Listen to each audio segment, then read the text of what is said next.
ધોળકા તાલુકામાં main road ઉપર શિમલા હોટલના સામે નગરપાલિકા તરફથી પમ્પિંગ સ્ટેશનનું પૂરું જોશથી કામકાજ ચાલી રહ્યું છે। આ પમ્પિંગ સ્ટેશનથી આજે પાણી ભરાતું હતું તે પાણી યોગ્ય નિકાલ થઈ જશે તો કામ જલ્દીથી પૂરું થઈ જાય તેવું લોક માંગણી છે અને નગરપાલિકાનો આભાર માને છે। રિપોર્ટર ફિરોઝ મંસૂરી।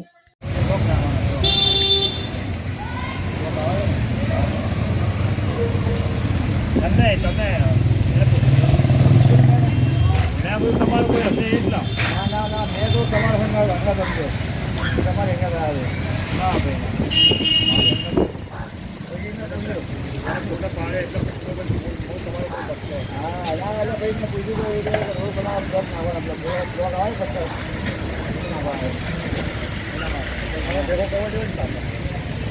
એવું સમજો તમારે